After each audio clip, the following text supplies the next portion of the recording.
어, 성경, 에스더서를 보겠습니다. 에스더서. 에스라, 느헤미야, 에스더죠? 에스라, 느헤미야, 에스더.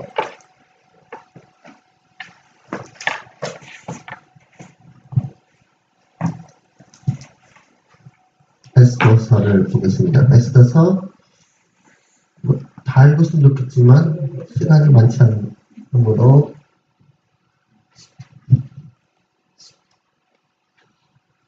에스더 3장, 3장,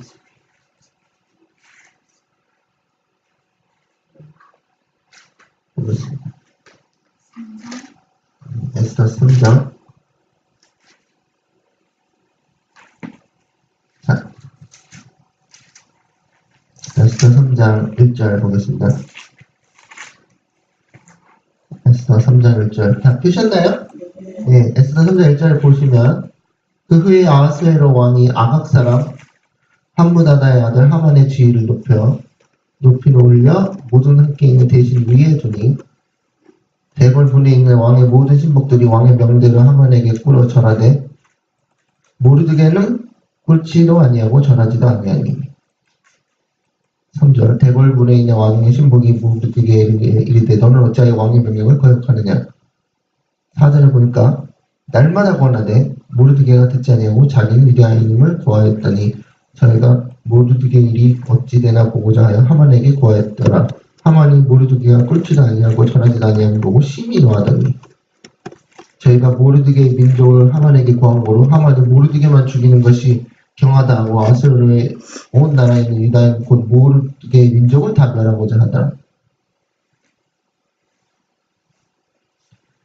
3장 1절에 보니까 아하스웨로 왕이 아각 사람이라고 그랬죠?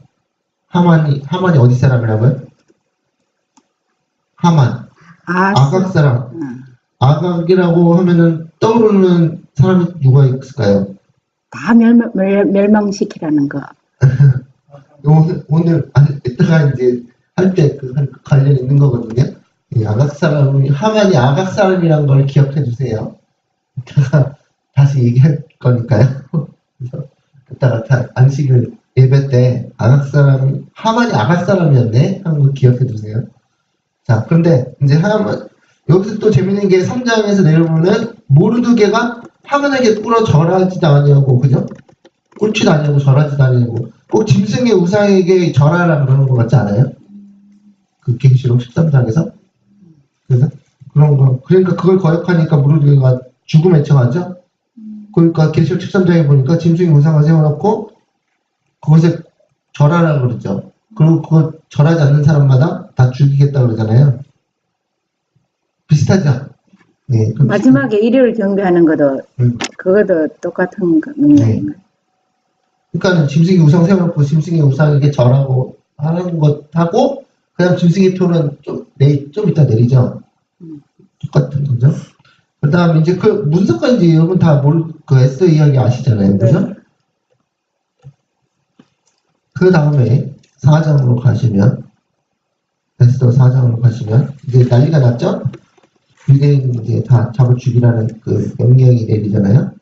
그래서 모르드게가 모든 일을 듣고 그 옷을 찢고 굵은 배를 입으며 죄를 무릅쓰고 성전에 나가서 대성통곡하며 대궐 문 앞에까지 이르렀으니 굵은 배를 입는 자는 대궐 문에 들어가지 못합니다. 여기 법칙이 있네. 굵은 배를 입은 자는 대궐 문에 못 들어간다는 법칙도 있네요. 그죠? 그래서 모르드게는 이러는 게 당연하죠. 그래서 유다인이 크게 애통하며 금식하며 부르짖고 굵은 배를 입고 죄에 누운 자가 무사하더라. 근데 에스더가 이제 왕비되는 거 아시죠? 네. 네, 그래서 왕비되는데 모르드게 이제 5절에 보시면 에스더가 왕의 명으로 자기에게 근시하는 내시 하닥을 불러 명하여 모르드게에 가서 이것이 무슨 일이며 무슨 연고인지 알아보라 하며 하닥이 대궐문 성중 광장에 있는 모르드게에 이르니 모르드게가 자기 모르드게가 하만이 유다인을 멸하려고 왕의 부고에 바치기로 한 은의 정확한 수요를 하닥에게 말하고 모르드게가 하만이 왕에게 신임을 얻으려고 바친 돈이 얼마였어요? 1만 달란트. 예? 엄청나게 예, 은 1만 달란트라고 그랬죠? 엄청나게 큰 돈이죠? 그러니까 은이 한 달란트가 35kg인가 그런데 한 달란트가 10달란트면 350, 1000달란트는 3500, 예? 만 달란트 얼마예요? 35,000kg. 은만 35,000kg 그냥 냉장고보다 한 10배는 크겠네. 몇 장에 나와? 몇 장? 그거야? 3장, 9장. 3장 3장. 구절에 여기 3장 9절 왕이 옳게 여기시거든 조소를 내려 저희를 진멸하소서 내가 은 1만 달란트를 왕의 일에 맡은 자의 손에 붙여 왕의 부고에 드리리라. 그러니까 돈으로 이거 지금 로비한 거죠? 자기 그 직책으로. 근데 그 얘기까지 안 하려고 그랬는데 왜 1만 달란트를 내미니까 왕이 좋아했는지 아세요? 예? 아세로 왕이 왜 1만 달란트 내니까 거기 흔들린 줄 아세요? 국고가 그렇죠. 국고가 폈는데 왜 폈냐면 이때 그 아세로 왕이 에스 1장에 보면은 그 왕이 잔치를 벌린 게 나와요. 180일 동안. 근데 그 잔치 왜 벌렸냐면 그때 이 메드페르시아라는 나라는 엄청나게 127도 우리나라 보면은 우리나라 몇 도죠? 예를 들어서 우리나라 13도? 예? 뭐 강원도, 경기도, 충청도 있잖아요. 남북, 충청남도 남북 다 합해서. 이런 게 지금 우리나라 한 8도라고 그러잖아요. 8도 우리나라. 근데 127도야 나라가. 근데 우리나라는 도 하나가 되게 조그만 거거든요. 미국 같은 경우는 예? 주 하나가 우리나라 땅덩어리만 하는 것도 있잖아요. 더 큰 거. 그러니까 그게 127도라고 생각하면 얼마나 큰 제국인가. 근데 그 제국에서 그렇게 크고 있는 동안 그 옆은 아니지. 좀 멀리 지나서 보면 거기에 그 그리스 아시죠? 마케도니아. 그 그리스라는 곳에서 이 헬라의 세력이 좀 거기 있었던 거예요. 근데 거길 점령하지 못했거든. 근데 거기는 헬라 나라가 되게 큰 나라는 아니었거든요. 그런데 거기를 점령하려고 전부 다 모은 거야, 잔치를 함께. 그런데 에스더가 이제 왕후가 될 때쯤인지 되고 나서 훈간에 살라미스라는 해전이 벌어집니다. 메데페르시아와 그 그리스 간에. 근데 거기서 대패해요. 그러니까 전쟁은 옛날에 약탈 전쟁이거든요. 지금도 마찬가지. 미국이 맨날 뻥뻥 전쟁 터뜨리는 거 약탈 전쟁이거든요. 그 나라는 채우려고. 근데 전쟁에 돈이 얼마 들어야 안 들어요. 전쟁하는데 억수로 들죠. 그런데 가서 대패했어. 그럼 전쟁에서 이겨야지 그 전리품들을 챙겨가지고 나라가 돈이 생기는데 거기서 전쟁에서 졌으니 나라가 돈이 없는 거예요. 딱 그때 딱 치고 들어오는 거예요. 하만이 1만 달러를. 그래가지고 돈이 없어졌는데 돈을 딱 내미니까 딱 그 나라의 제일 높은 다니엘처럼 제일 높은 저걸 쳐줬죠. 그렇죠. 다니엘 이제 죽은 다음이거든요. 한참 후에 다니엘이 왜 총리 셋 중에 그 위에서 총리였잖아요. 그것처럼 다니엘과 같은 위치를 차지한 거죠. 그런데 그렇게 해서 이제 의기양양해서 있는데 누구만 절을 안 해요? 모르드게만 절을 안 하는 거죠. 그래서 이제 화가 나가지고 모르드게가 민족을 알아보니까 모르드게가 제7일 안식일 예수 재림교인이었어? 다 죽었어 그런 거죠. 예? 그런데 그 일이 이제 일어나서 다시 사장으로 오시면 그 모르드게 그걸 어떻게 알고 은 1만 달란트를 수요를 말해줘요. 그죠? 7절에 그랬죠? 8절에 유다인을 진멸하라고 수상국에 내린 조서 초본을 하당에게 주어 에스더에게 배워 알게 하고 또 저에게 부탁하여 왕에게 나가서 그 앞에서 자기 민족을 위하여 간절히 구하라 하니 하당이 돌아와 모르드게의 말을 에스더에게 고하매 에스더가 하당에게 이르되 너는 모르드게에게 구하기를 왕의 신복과 왕의 각도 백성이 다 알거니와 물은 남녀하고 부름을 받지 아니하고 이게 중요합니다. 11절 왕의 각도 백성이 다 알거니와 물은 남녀하고 부름을 받지 아니하고 안뜰에 들어가서 왕에게 나아가면 오직 죽이는 법이요 왕이 그 자에게 그물을 내어 밀어야 살 것이라 이제 내가 부름을 입어 왕에게 나아가지 못한 지가 이미 며칠? 30일이더라. 그 당시에 무슨 법칙이 있었어요? 왕이 안 부르는데 가면 죽었다. 그러니까 왕의 어전에 들어가는 게 허락 없이 들어갔다 죽어요. 그죠? 허락 없이 들어가면 어떻게 된다고요? 죽어요. 근데 이게 매우 재밌는 게 이 전통이 그리고 뭐라 하세요? 들어가서 허락 없이 들어가서 살 수 있는 방법이 뭐예요? 왕이 내미는 금홀 이거 이런 거 있잖아요. 금홀 이거 지휘봉 같은 거. 그건 지휘봉인지 모르겠죠. 그런 거 비슷한 거 있잖아요. 금홀을 내밀면 사는 거예요. 내밀면. 그러니까 무조건 두는 게 아니고 왕이 허락하면 금홀로 살 수가 있어. 그런데 보세요. 재밌습니다. 이게 어느 제도랑 비슷하냐면 성소 제도에서 지성소로 들어가면은 죽어야 안 죽어요. 허락 없이. 그거랑 똑같은 거예요. 그래서 여기서 지성소 이게 오늘 제목은 말씀 안 드렸지만 정하면 지성소로 들어가는 에스더라고 보시면 돼요. 됐어요? 그래서 왜 두음 다녀오셨다면서요? 두음에서 왜 그렇게 얘기했냐 어제 쌤이 얘기하다가 오늘 이거 떠올랐는데 지성소에 모든 것이 있다고 해서 지성소로 들어가야 되는 신앙을 해야 된다고 그러잖아요.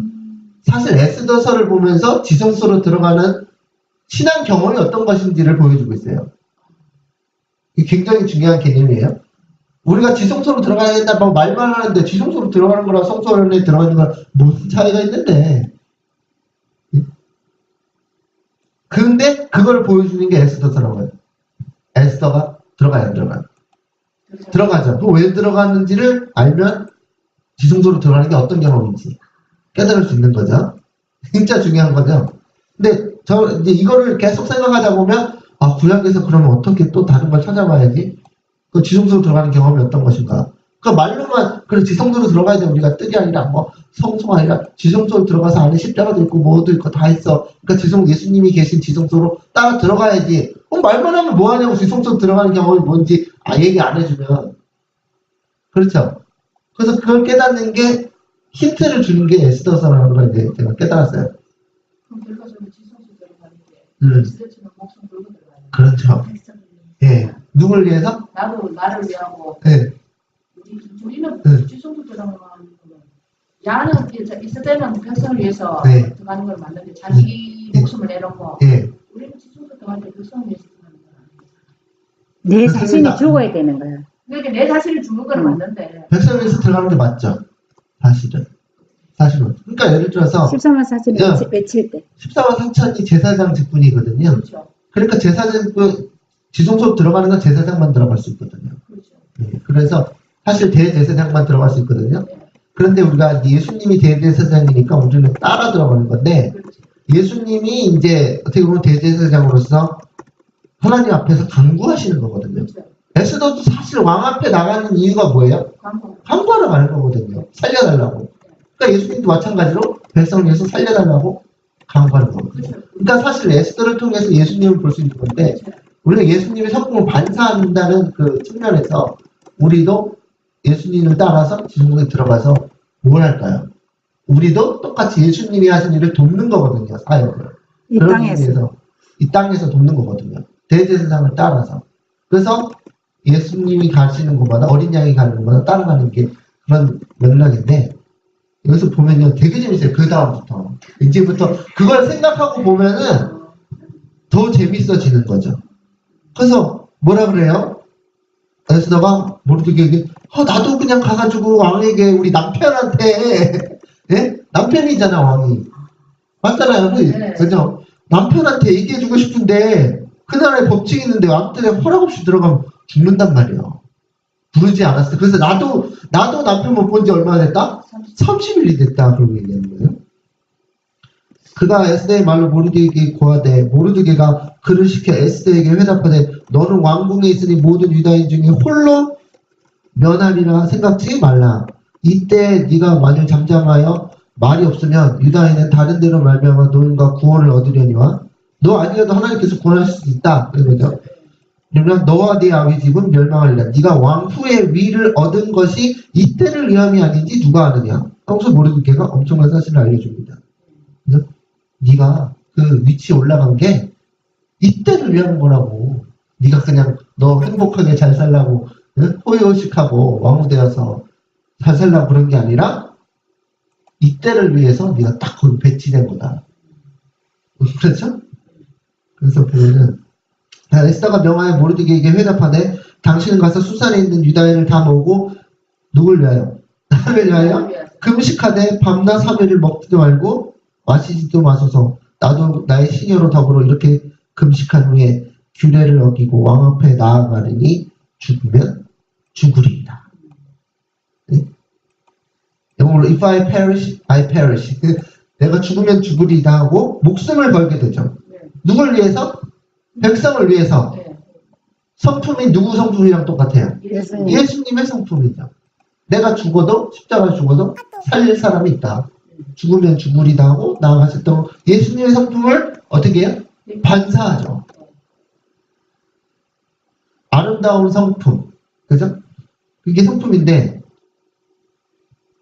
이렇게 행동으로 나섰을 때, 그러니까 암만 우리가 예수님의 성품을 반사한다 뭐 이렇게 생각하고 있다가도 실제로 마지막에 그 치닫는 그 쟁점이 뭐야? 내가 내 목숨을 다른 사람을 위해서 내놓을 수 있느냐 없느냐. 그게 이제 예수님의 성품을 판가름나는 거거든요. 그쵸? 예수님이 그렇게 나이스하셨고 병든 사람을 고쳐주고 그죠? 그랬다 하더라도 나중에 십자가에 안 달리시면 안 되는 거예요. 그게 예수님의 성품이 완성이 안 되는 거죠. 이미 예수님의 성품이 그런 성품이셨지만 만약 십자가를 거절하셨다면 고민하셨잖아요. 예수님도. 그죠? 기도하셨잖아요. 베스테만의 동산에서 땀이 피가 되도록 기도하시면서 뭐라고 고민하셨어요? 할 수만 있으면 이 잔이 내게 지나가게 하죠. 그건 뭐예요? 그게 얼마나 그게 고통스럽고 고뇌였으면 십자가를 비껴갈 수 있게 해달라고 했는데 예수님 인성의 그 모습이었죠. 예수님, 그때 제가 놀랐거든요. 맨 처음에 그 얘기를 봤을 때. 그런데 예수님이 자기 자신을 또 부인하죠. 자기가 그러고서는 내 뜻대로 마옵시고 아버지의 뜻대로 하옵소서 하면서 그 말씀대로 가는 거잖아요. 거기서 그 예수님이 고민하신 거가 십자가 고통 그거 때문에 아버지와 분리되는 죄의 짐에 분리되는 그 일만은 그죠. 어쨌든 그러니까 그런 고뇌가 있었다는 거죠. 예, 그러니까 에스더도 지금 고뇌가 있어요, 없어요? 있죠. 그러니까 3일 동안 금식으로 기도하게 하고 자기도 기도하게 하죠. 마치 예수님은 제자들에게 또 기도하라 그런 것처럼 겟세마네 동산에서 3일은 아니지만 그죠? 세 번 예수님께 겟세마네에서 세 번 기도했는데 여기는 3일이나. 세 번이 3일이네. 어제 그것처럼 가지가 생기니까 3일이네 그랬더니 자, 근데 그래서 이게 에스더의 그 되게 유명한 고백. 규례를 어기고 왕 앞에 나아가리니 죽으면 죽으리다.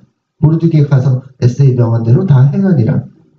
자, 5장 드디어 왔습니다.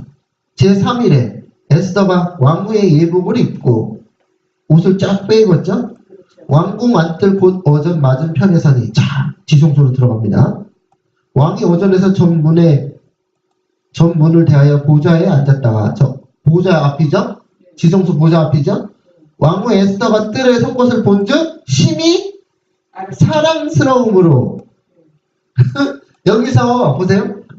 손에 잡았던 그물을 그에게 내어미니 에스더가 가까이 가서 그물 끝을 만진지라. 그러죠? 그래서 왕이 이르되 왕후 에스더여 그대의 소원이 무엇이며 요구가 무엇이며 나라의 절반이라도 그대에게 주겠노라. 이거 아주 옛날부터 유명했나봐요 이 말이. 나라의 절반이라도 절반 내달라고 안 그럴 텐데 근데 이제 여기서 뭐라 그래요? 에스더를 들어오면 허락 없이 오면은 어떻게 된다는 법칙이 지성소에 허락 없이 들어가면 죽는다고요. 그런데 살아남은 이유가 딱 하나여서 뭐예요? 부모를 내밀었어. 아니 그거는 아름다워서. 심이 아름다워서. 에스더가 이뻐서. 그 남자들 있잖아요. 이런 말이 있어요. 이쁘면 모든 게 다 용서된다. 그런 말이 있어요. 애들 젊은 애들 그 소리가 이쁘면 다 용서돼. 그 진짜 죽여야 되는데 에스더 내 와이프인데 너무 이쁜 거야. 그런데 그래서 살려줘야 되는 금을 내밀었거든요. 그 사실 이게 무슨 말이냐면 이게 겉으로는 이뻐서 그랬다지만 사실은 성품이 아름다워서 산 겁니다. 성품이 아름다우니까. 뭔지 아시겠죠? 그러니까 우리가 지성소에 죄를 갖고 들어가면 죽잖아요. 그런데 내 성품이 예수님의 성품처럼 아름다우면 지성소 들어가 살 수 있다는 얘기예요. 그것을 반영하고 있죠. 그 나라의 절반을 주겠다는 거 왜 그 침례요한이 잡을 헤롯 피레시도 딸한테 나라의 절반을 준다 그랬잖아요. 그 샬롬에한테, 예. 샬롬한테 이게 나라 절반 주는 무슨 필요가 있나 어떻게? 그 남자들이 그렇다는 거죠. 그래서 이게 우연으로 쓰여진 게 아니라는 거죠. 성경 말씀. 다 그것을 예표한다는 거예요. 정말 이거 보고 제가 깜짝 놀랐죠. 아, 에스더가 지성소로 들어갔는데 지성소가 들어갔을 때 에스더가 이쁜 사람인데 그게 성품이 아름다워서 하나님께서 그를 뭐 한 거예요? 살려주시는 거라는 거죠. 이쪽으로 보아서 표현하면 아름답다. 네. 예수님을 보면 품성이 아름답다. 네. 그러니까 영적으로 생각하자는 거죠. 성경 말씀이니까. 예, 영적으로 생각하니까 그럼 우리에게 무엇을 시사하고 있냐면 우리가 지성소에 들어갈 수 있는 방법이 딱 품성이라는 거예요. 근데 어떤 품성이 아무 품성이 아니라 예수님의 품성을 반사할 때 예수님 품성을 반사하는 건 무엇이냐? 세상 사람들이 모두 죽어가고 있는 거예요. 그죠? 주위의 사람들이 예수님을 안 믿거나 재림을 준비하지 않고 죽어가고 있는 거야. 그것이 너무 안타까워서 예수님에게 간구하는 거죠. 근데 지성소까지 들어갔는데 내 목숨까지 내놓으면서 들어가는 거죠. 그런 각오로. 누가 그랬냐면 모세가 그랬거든요. 모세가.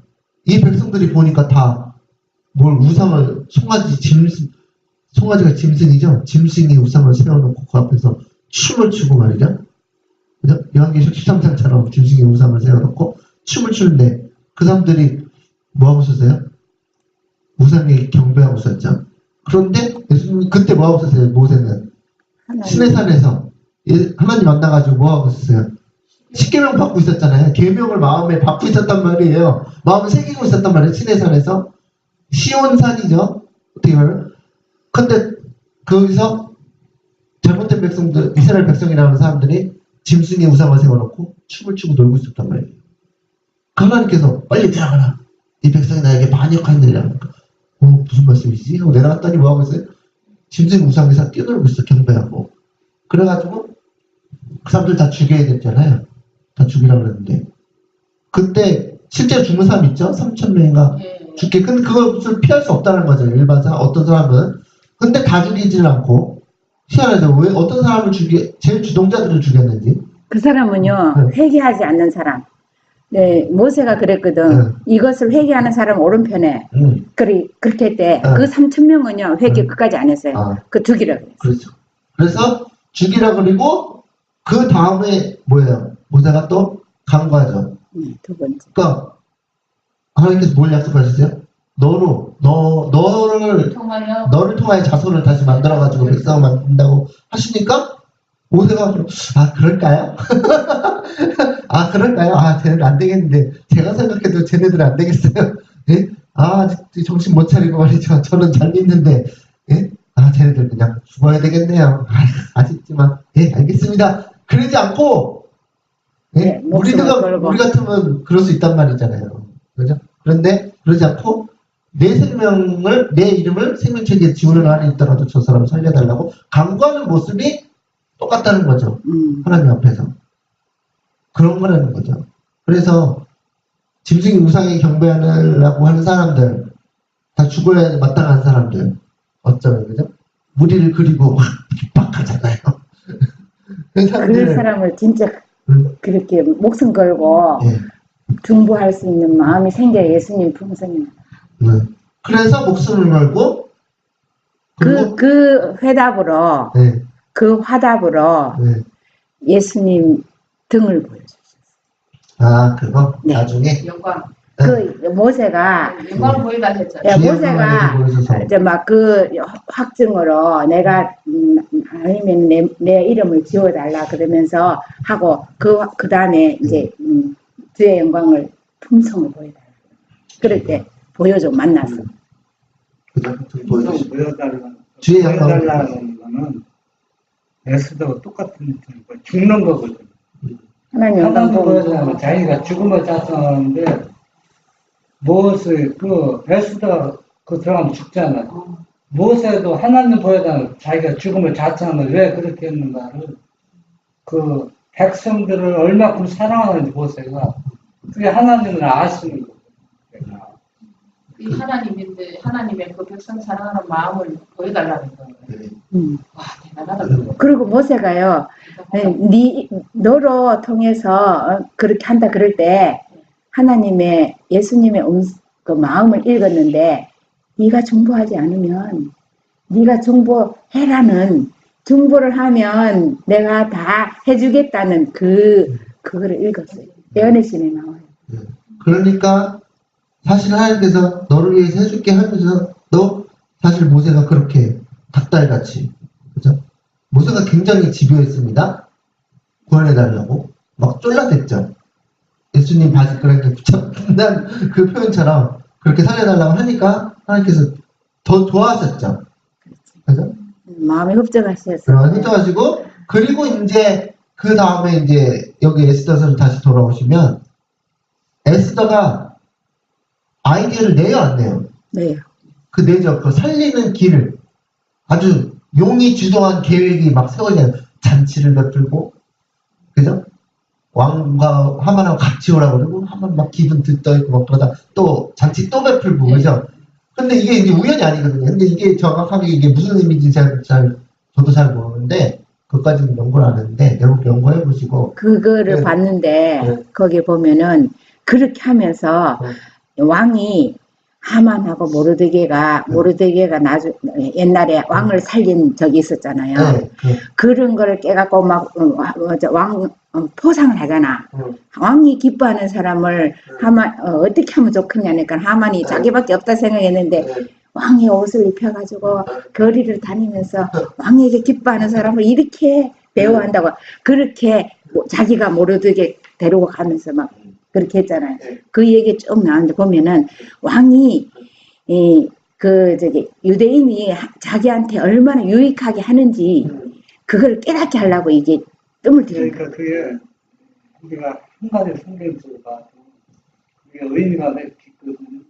그건 우리가 성경서가 해주는 그 포인트만 제공해 주 생각은 우리가 진짜 더 깊이 들어가야 되거든요. 그렇죠. 그런데 잔치 하루만 하면 되거든요. 3일간 걸리는 거는 하나님 섭리가 개입해서 그런 일하는 과거 사건을 되돌아볼 수 있는 시간을 제공해 주는 거예요. 하루만 오면은 그 모르드게가 왕의 생명을 구해준 거 모르잖아요. 그런데 3일 잔치하는 동안 왕이 우연히 그런 것들을 보았다는 얘기예요. 일기를 봤다는 거예요. 그렇죠. 궁정 굉장히 잠이 안 와가지고 이제 궁정 일기를 보게 되니까 이제 근데 이제 제가 중요하게 여기는 거 뭐냐면 그렇게 강구할 때 에스더에게 지혜가 주어진다는 거예요. 지혜가. 이게 중요한 거예요. 이게. 그게 무슨 말이냐면 예수님께서 그 초등교에서 보시면 하나님의 백성 지구에 아직 입맞지 않은 사람들이 있었어요. 그 초등교를 보시면 예수님 아버지 앞에 나가서 그 강구하시는데 그래가지고 그때 거의 그 지상에 있는 천사들이 바람을 놓으려고 그러거든요. 이렇게 탁 놓으려고 그러는데 예수님이 울부짖는 거야. 아버지 나의 피 하고 계속 울부짖거든요. 그러면서 간구하는 거죠. 아직 입맞지 않은 사람들인데 바람을 놓으면 어떡하냐고. 예수님 또 막 떼쓰는 거잖아요. 막, 거죠. 예. 그래서 하니까 거기서 뭐라 그러냐면 그 초등지 보시면 아버지의 보좌 앞에서 엄청나게 밝은 빛이 착 나왔다고 그래요.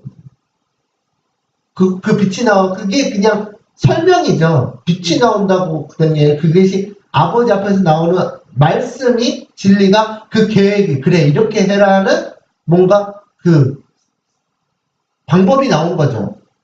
그 진리의 말씀으로서. 그러니까 하나님은 그 전지하시니까 뭐라 그러죠? 전지전능하시니까 그 방법, 그 능력을 베푸시는 거 아니에요. 사실 말씀으로서.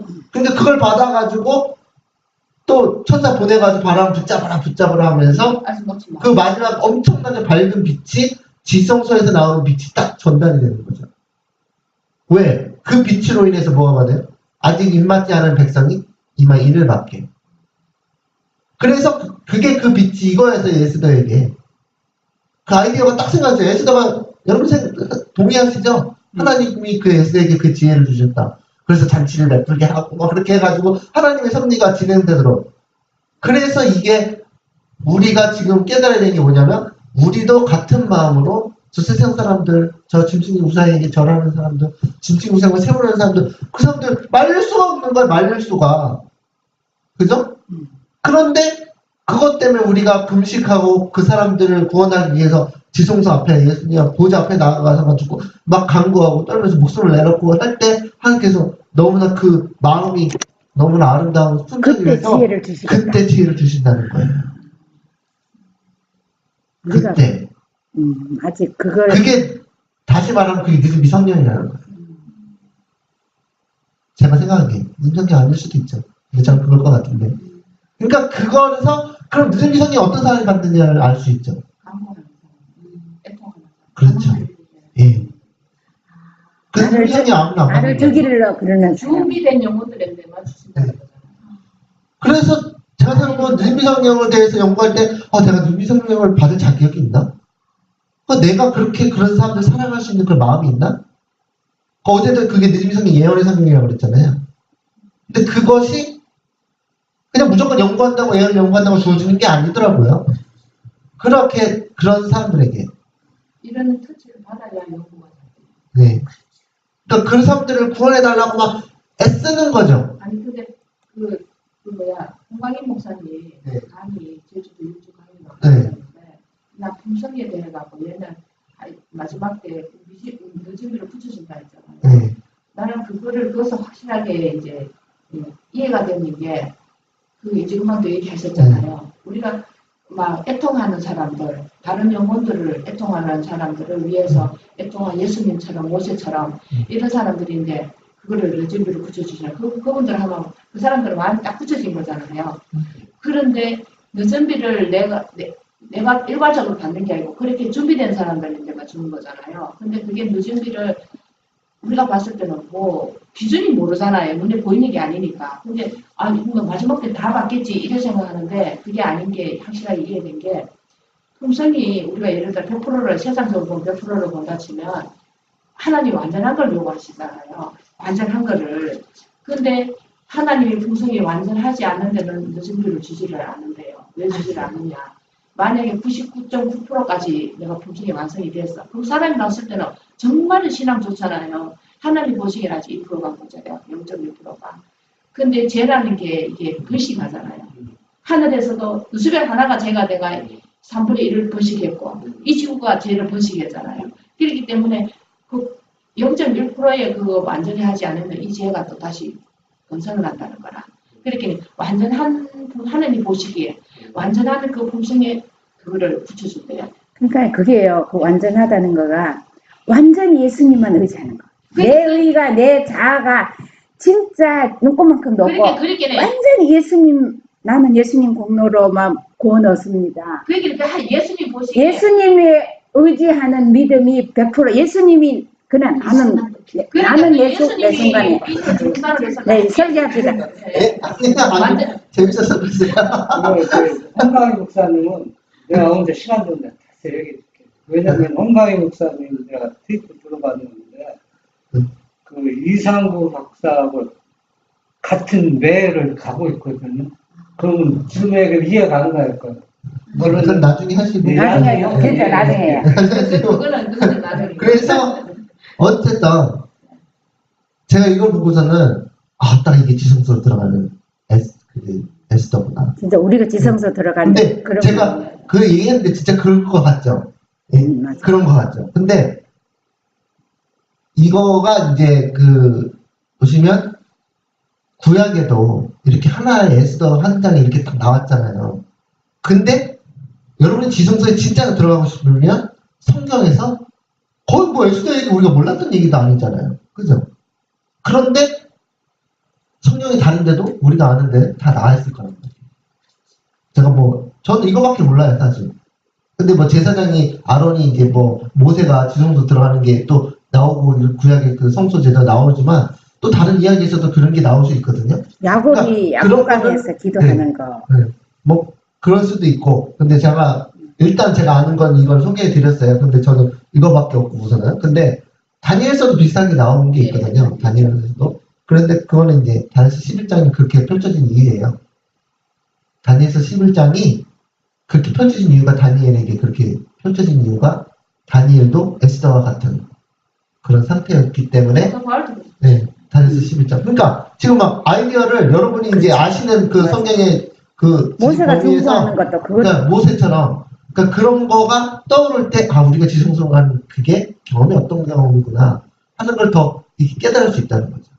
그래서 우리가 다 알았던 것 같지만 사실 그 안에 굉장히 숨어 있는 그 진리가 계속 있습니다. 그래서 파는 거죠. 이 진주의 보화를 파는데 이게 재밌다라는 거죠. 이게 성경 연구가 끝이 없어요. 따분한 게 아니라 이걸 딱 발견했을 때 알고 있는 것에서 또 다른 진주가 나왔을 때 그걸 발견하는 기쁨이 있다는 거죠. 그래서 그걸 기쁨을 성경 연구는 그냥 힘들게 하는 게 아닙니다. 사실. 얼마든지 기쁘고 흥미롭고 재밌게 할 수가 있어요. 그래서 주의 말씀이 어떻게 해요? 꿀처럼 달다. 그런데 말씀을 보는데 꿀처럼 달지 않고 그냥 눈이 퍽퍽하고 침침하고 이게 그럼 잘못된 거죠. 그죠? 그런데 하나님께서 어떻게 하실 수 있어요? 충분히 우리가 성경 연구가 하나님 말씀을 배우는 게 꿀처럼 달 경험을 할 수 있게 한다는 거죠. 그래서 그게 핵심이에요. 사실. 그렇게 해서 막 파고 나오면 막 한참 막 그 애들이 있잖아요. 제 애가 예전에 제가 잡았을 때 집에 꿀이 있었는데 꿀을 하나씩 너무 달고 맛있는 거야. 그러더니 나중에 나가보니까는 막 여기 묻어있고 저기 묻어있고 뭐 누가 말리지 않아도 막 꿀을 계속 먹으니까 맛있으니까 달콤하고 그걸 보고 온 적이 있었거든요. 그래서 막 끝내서 막 꿀 다 손가락을 찍어 먹었다. 근데 그게 본능이야. 어떻게 보면. 하나님 말씀도 그게 달면은 누가 시키지도 않아도 누가 눈치 주지도 않아도 내가 거기서 막 파먹고 있는 거야, 꿀을. 네? 그래서 그 꿀 먹으면 눈 밝아지는 거 아세요?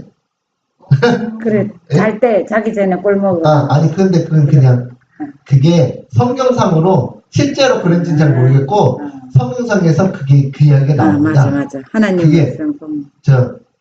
사울의 아들 요나단 있죠? 요나단이 그 사울이 백성 저 적군을 오늘 잡아라 그러면서 얘들 다 잡아 죽일 때까지 밥도 먹지 말고 아무것도 먹지 말고 마시지 말라고 했는데 그 요나단이 그걸 못 듣거든요, 명령을. 그래서 지나가는데 배고픈 거야. 그래가지고 그 숲을 말 타고 지나가다가 꿀벌이 있어, 꿀집이 있어. 거기로 나무 그 꼬챙이로 탁 찍어가지고 그걸 먹더니 그 꿀이었거든요. 그걸 먹더니 눈이 밝아졌더라고 나와요. 그게 사무엘상인가? 거기다가 그런 것처럼 하나님의 말씀을 이렇게 먹을수록 눈이 밝아진다. 그거 맞죠? 예, 그리고 그것이 경험이 충분히 하나님의 그 은혜로 인해서 그 꿀 먹는 것처럼 단 경험일 수 있다. 하나님 말씀 자꾸 전하면 실제 눈이 밝아진다. 그렇죠. 예, 제 말이 그 말이에요. 실질 눈도 밝아질 거요. 네. 실제로는 약속할 수 없지만 보장할 수 없지만 영적인 눈이 밝아진다는 거예요.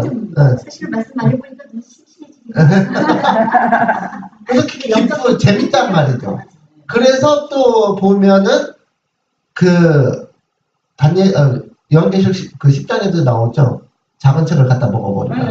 네 입에는 꿀처럼 달겠지만 속에는 쓰겠다. 쓴 경험을 내포하고 있어요. 그것도 보면은 에스겔서에서 그렇게 먼저 나옵니다. 에스겔서에게 그 2마리 책을 준 다음에 먹어보는데 네 입에는 달 거지만 배에서는 쓰게 되리라. 왜? 그래서 하나님 말씀 먹을 때 기쁘고 행복하고 막 그러다가 나중에는 쓴 경험을 하게 된다는 걸 미리 알려주고 있죠. 쓴 경험. 막 쓰린 경험. 이게 마라의 경험인데 그건 이제 나중에 한번 말씀드릴게요. 그것도 하려면 또 1시간에 30분 더 해야 되는데 그 마라의 쓴 경험. 예수님이 성품을 받아야 그냥 쓴 경험이 받아 나와요. 성경에는 제대로 풍성적으로 하면 진리 제대로 경험했어요. 네, 그렇죠. 핍박받고 그 재앙을 전해야 되고 저주를 전해야 되고 그러면서 백성들이 핍박하면서 쓴 경험을 할 수밖에 없게 돼요. 네. 그런데도 하는 거죠. 왜? 하나님께서 쉽게 해줬으니까. 선지자는 진짜 죽을 맛이었어요. 그래서 하나님의 성질을 깨달아서 달콤하고 즐거운데 그것을 또 전하다가 핍박받고 또 자기가 죽어야 되니까 돌 맞고. 그게 쓴 경험이죠. 그 쓴 경험 가운데서 그걸 말하라고 합니다. 말하는 쓴물처럼. 예, 그래서 말할 경험을 하면서 그게 예수님 성품을 반사하는 거예요. 그 예수님도 쓴 경험을 하셨죠. 그렇게 쓴물을 또 이제 모세가 무슨 잎을 던져서 달게 했죠. 그게 예수님의 또 사역이죠. 그러니까 쓴 경험이라서 고통인데 그거를 예수님은 그걸 또 달게 하실 수 있는 능력이 있으시다. 그래서 예, 그렇죠. 진짜 우리 지성소에 재밌는 게 지성소의 경험을 진짜 이번에 그런 기도를 할 수 있는 지성소의 경험, 우리가 맨날 지성소에 계신 예수님께 들어가야 된다 그러는데 우리가 체험하지 못하면 그런 그 성경이 그 말은 좋다는 거죠. 성경 지식으로 지성소 오케이 나 들어갈 수 있게 좋겠네. 그런데 그게 뭘까? 라고 생각해 보면 그게 실제적인 적용이 나오는 거 아니에요? 그게 그런데 우리가 성경을 연구하는데 핵심에서 빗나갈 때가 있거든. 지성소 들어가는 건 100% 맞잖아요. 근데 그 지성소 들어가는 게 중요한 게 아니라 지성소 들어가는 포인트가 뭐냐면 실체를 만나기 위해 들어가는 거거든. 실체. 그걸 얘기해 줘야 되는데 사람들은 지성소만 들어가면 된다고 생각하는데 모든 포인트는 실체를 만나기 위해서 다 그 조연 역할을 하는 거라고. 그래서 십자가로 지성소 마지막 번 죄를 도말하기 위해서 예수님 만나고 사실은 그 일반 백성들은 지성소에 들어갈 일 없거든요. 제사장만 들어가고 제사장으로서 우리가 예수님의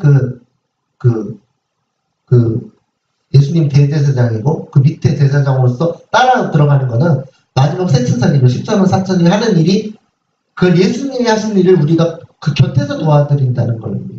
곁에서. 그래서 지성소에서만 들어가야지만 그 일을 사역 같이 할 수 있다는 거예요. 그러니까 예수님은 계시는 지성소에 들어가야만이 예수님 일을 도와줄 수 있다. 그렇죠. 예수님은 하늘에서 지성소 일을 하시는데 제가 도말되니까. 제가 도말되고 하나도 하는 사역에 있어서 자기의 사심이 없고 오히려 자기 목숨을 바쳐서라도 예수님을 일을 같이 하는 거니까. 그래서 그것만 인정을 받을 수 있다는 거예요. 그 사역만.